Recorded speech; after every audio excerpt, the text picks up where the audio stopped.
Most people, and I would say in excess of 99.5% of everybody that plays golf, try to physically strike the ball in the downswing. They are making some sort of flexing movement with their arms in the downswing in an effort to put the club on the ball. If we use an action, we know there's going to be, to start that downswing, we know there's going to be a reaction to that action. The reaction comes in the form of a plane change. If we want to eliminate the plane change, then we're going to have to eliminate the action that causes it. So if we can put an external power source, quote, gravity, in place of a physical start, then we can get our forward rotation into action without making ourselves subject to the consequences of the third law. The power in that swing is created through arc size, timing, mass, and tension relationships. So they learn how to move the thing, and all the power is created through those mechanisms rather than through the use of muscle.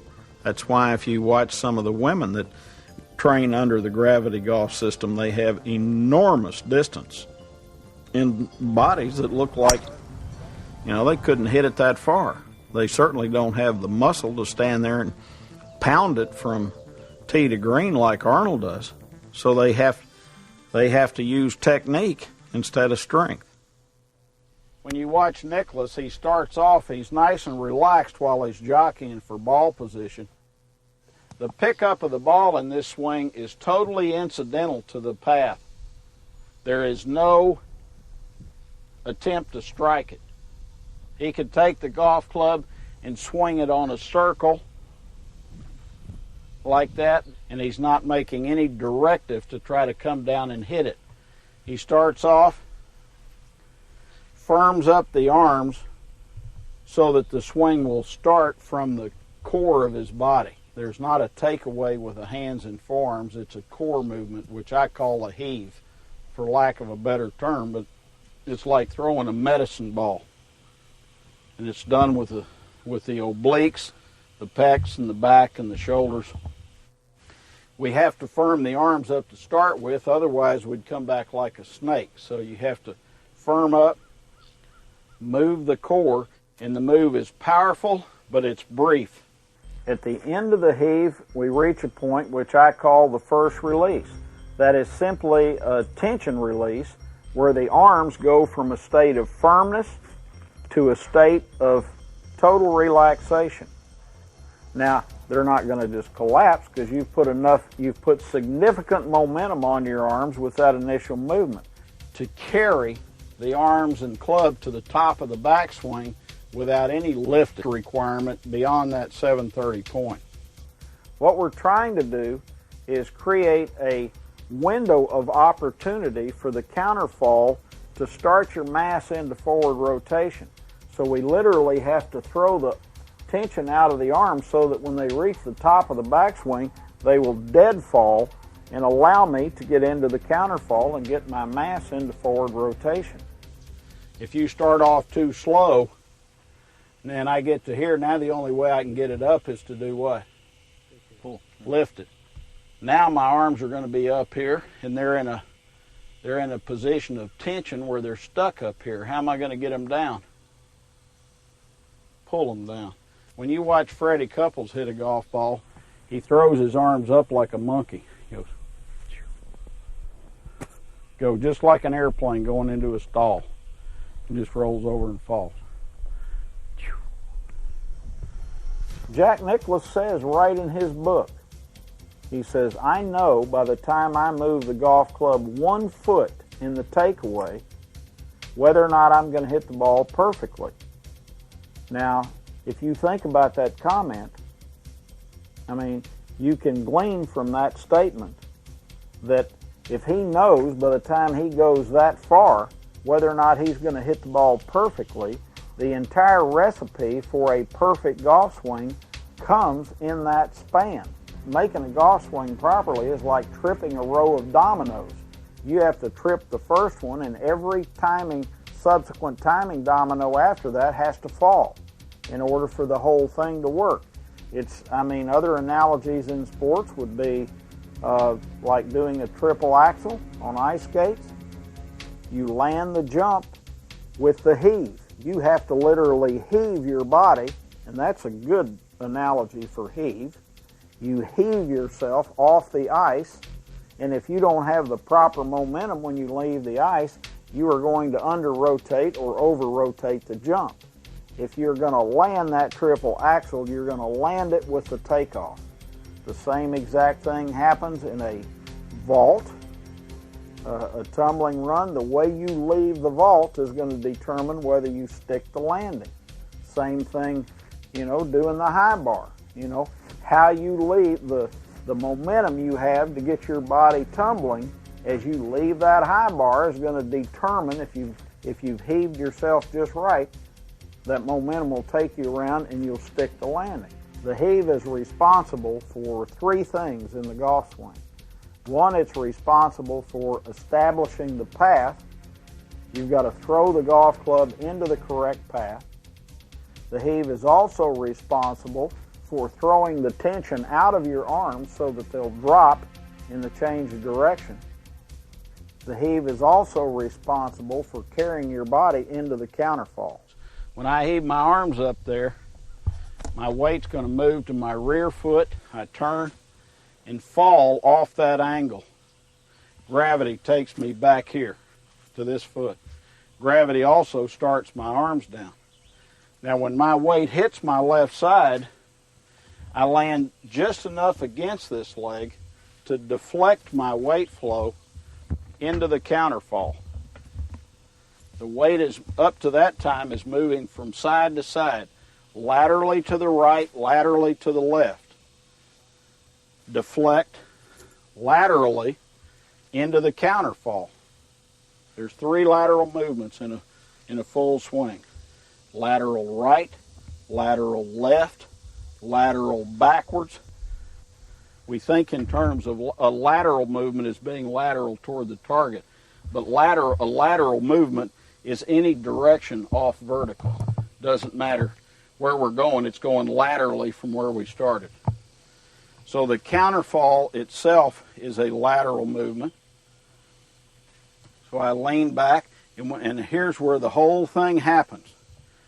When I lean back to the edge of my safety envelope where I'm just about to fall, there is a point there where my body, that I reach, where if I don't start turning and swinging weight around this side of my axis, I would physically fall.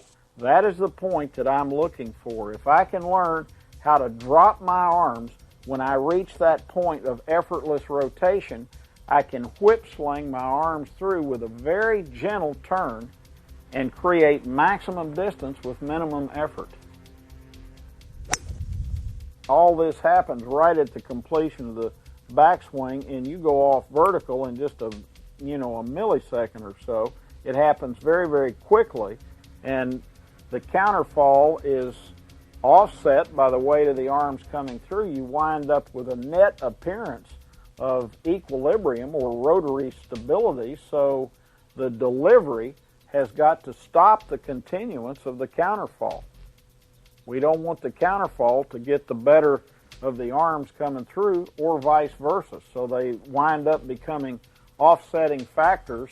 We pivot off vertical with a net effect of stillness when we rotate. Then moving the golf ball simply becomes a function of timing and mass release. It's not something that requires a lot of effort. It's just like throwing. See, all we're trying to do with a golf ball, when you watch Freddie hit it, he's just trying to take the thing and get rid of it.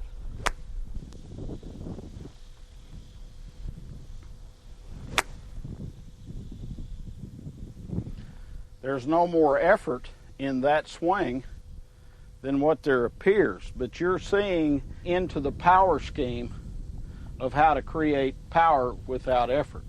It's like the ball was on the end of the club. So when I swing this club around, it's like the ball is right there on the end of the club. So all I'm going to do is land, lean back, just drop my arm and turn, and then the whole thing is like slow pitch softball.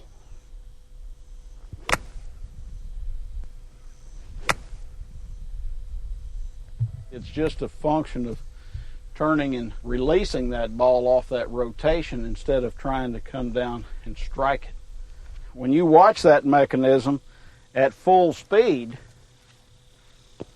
everything starts to disappear in subtlety.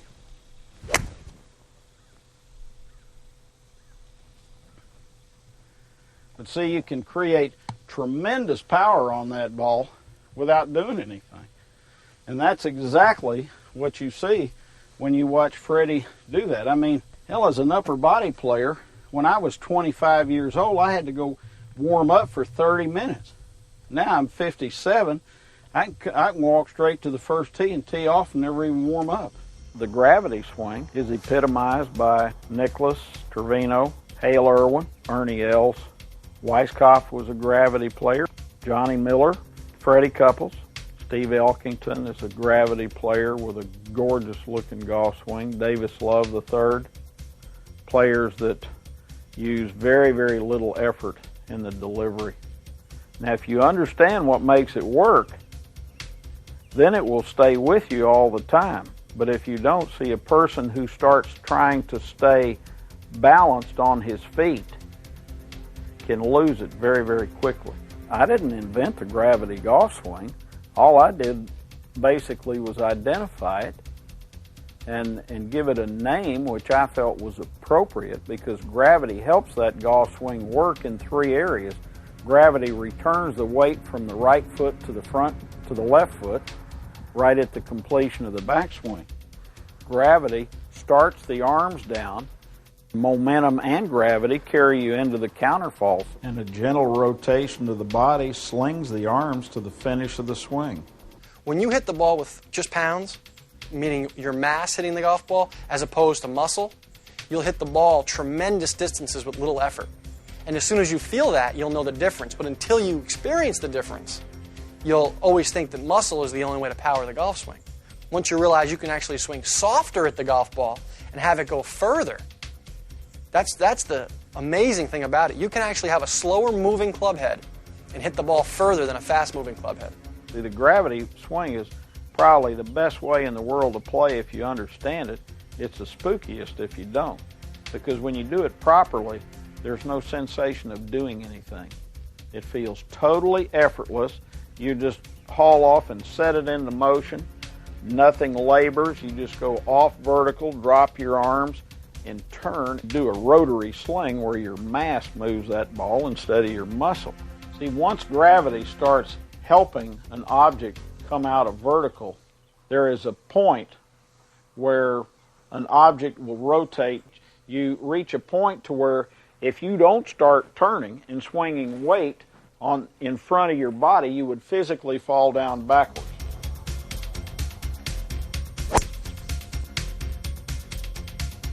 There's a symbiotic relationship, if you will, between the arm drop and the counterfall.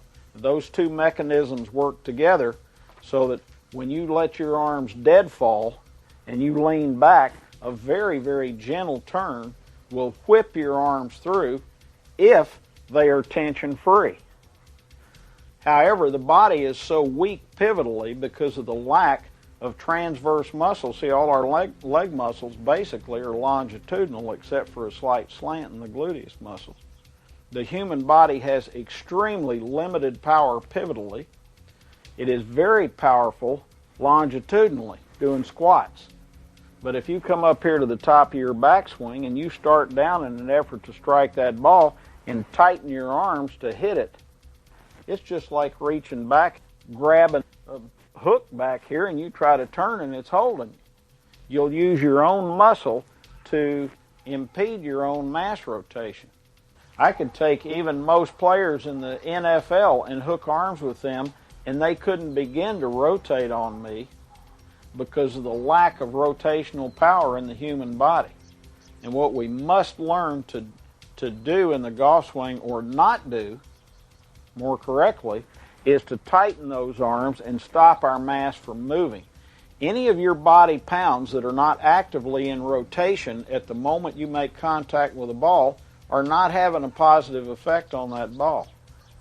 So to hit the ball with the least possible amount of effort, we want as many of our pounds in active rotation at the moment we make contact that we can have.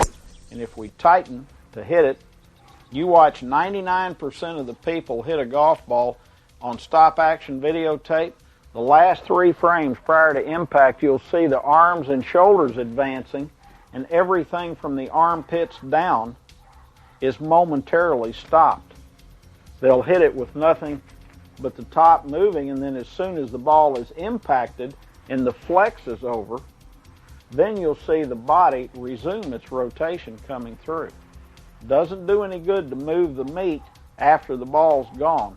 See, we want the mass moving when we make contact. If you watch Freddie or Lee Trevino on videotape, their mass, their trunk, moves in every frame. You never see a frame where their trunk is not advancing.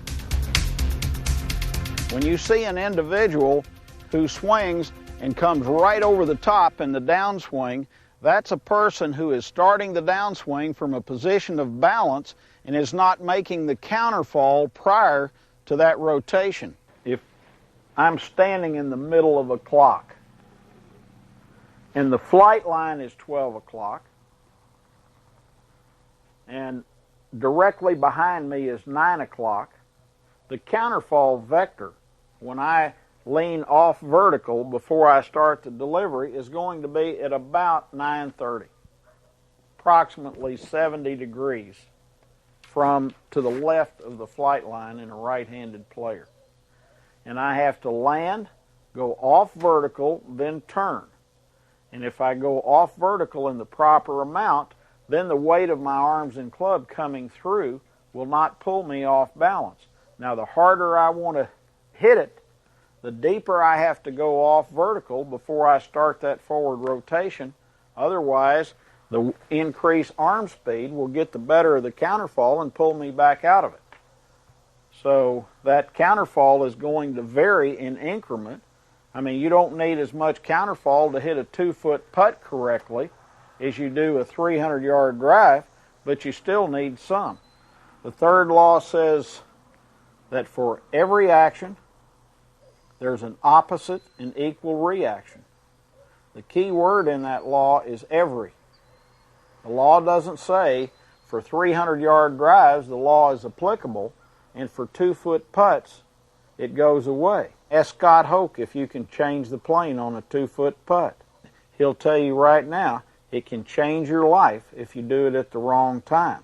So even when we swing our arms in front of us on a 2-footer, if we don't make a compensating counterfall, then we're going to have to open the blade to compensate for the plane change. That's why players that try to stand still over a putter shut the blade on the backswing and open it on the follow-through. A person who putts correctly counterfalls and swings the putter in an arc instead of going back and forth on the flight line. So one of the functions of the counterfall is to be an offsetting agent for the pull of the arms against your system as you swing your arms in front of you. The other function of the counterfall is to start the forward rotation of the body without internal force. When I lean to that edge, as in the barrel demonstration, there's a spot there where the barrel of my body will rotate without me having to drive from the rear leg or pull from the shoulders in the downswing. The proper use of the counterfall with the arms in a state of deadfall. Now you must remember that as you're going to that edge, if you tighten your arms, you'll pull yourself right back off that edge and you'll throw the path off. If you want that path integrity to come down and hit that ball dead center in the club face, the arms must be in a state of deadfall as you go into the counterfall and start the rotation.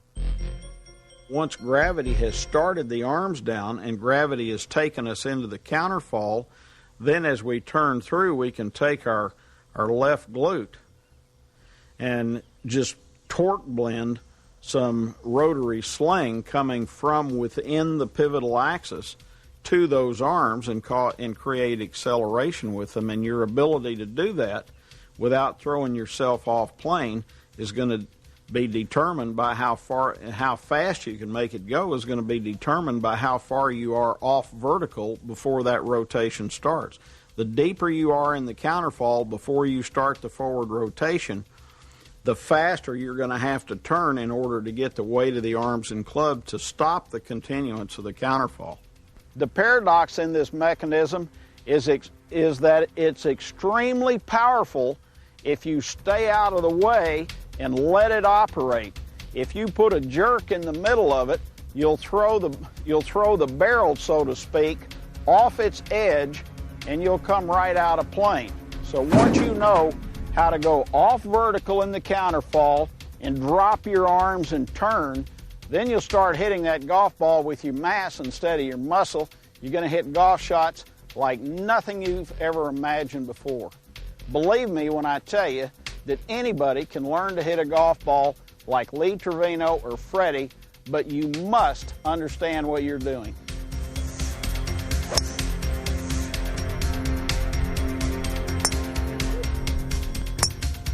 There is a definite recipe to it, and if you understand what that recipe is, the thing will be a servant to you as long as you live.